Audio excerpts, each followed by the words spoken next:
let's get to some baseball news as well. And Jon Heyman leads the league in information. And John, for that, let's first start off here with the Marlins. And we saw Derek Jeter there in the open, tossing off some more Marlin players there. And potentially there are a couple other guys who are available. We've already seen Giancarlo Stanton and D. Gordon, and also Marcell Ozuna shipped off to other teams. What about Christian Yelich and J.T. Realmuto? Well, the Marlins are talking to teams about both of these players now. It doesn't mean they're going to trade them, but they do seem to be available at the right price, which is obviously going to be a very steep price. Christian Yelich has 4 guaranteed years to go, a 50-year option, $44.5 million, which is reasonable for a player of his stature. And Realmuto, arbitration eligible as a free agent in 3 years. Both would demand a huge price.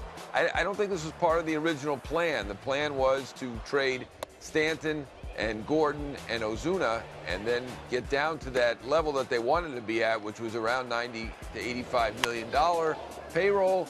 And these two players seem like they wouldn't mind a trade. Obviously, Realmuto, we know, has asked for a trade or suggested that he's willing to be traded. And we know that Joe Longo, the agent for Christian Yelich, has been in touch with the Marlins.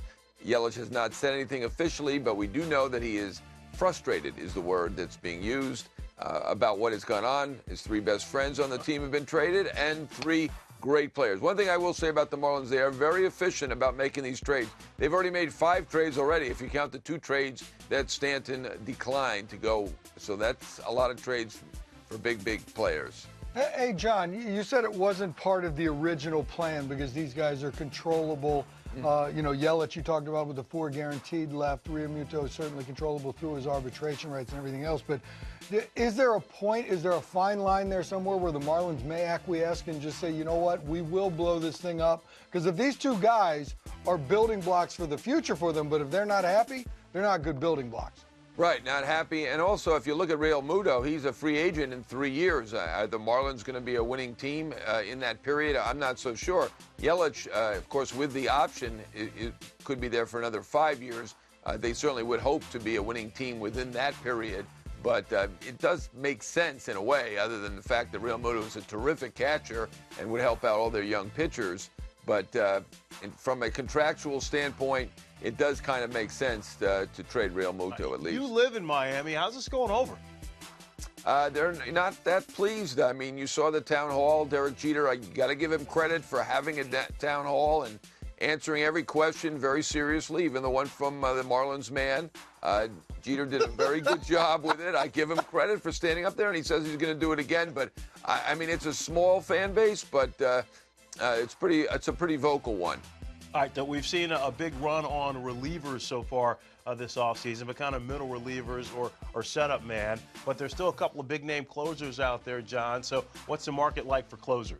Yeah, I think it's pretty good for them. Obviously, the market has gone slow for everybody except for the middle relievers. But I think Wade Davis and Greg Holland are in good position here. Obviously, Zach Britton is not going to be traded now. The Orioles will hold on to him. So there's 2 big closers out there. And there's at least 2 teams that are interested in a closer. Addison Reed also can close, and he's available as well. The Rockies are a team that is intent on getting one of these 3 players. They'd been in big talks with Holland earlier. Their own player from last year did a great job for them, but they seem to have cooled for now. Right now, I would say that it's just as likely that they may sign a Davis or a Reed instead. The Cardinals are another team looking at closers, so they're a possibility for either Holland or Davis. And I'll throw a 3rd team into the mix, and that's the Washington Nationals. Obviously, Doolittle did a terrific job for them after he was acquired, kind of solved their bullpen issue, and they certainly had a big one at the beginning of the year. So very good trade there, but they have made contact with both Davis and Holland and are considering it. Now, I will say this about the Nationals also. They may want to save every penny for a run at Bryce Harper and make sure that gets done before they do anything. A lot of pennies. That's a lot of pennies. Yeah, I probably should use nickels. Right, no doubt. And real quick, you mentioned the Cardinals here. Yeah. They lost out on Stanton. They end up picking up Ozuna. But look, the Cardinals have money to spend. I mean, last year they were in the Jason Hayward sweepstakes. They wanted Hayward, and that was going to be in upwards of $175, $180 million. What are the Cardinals' plans here moving forward?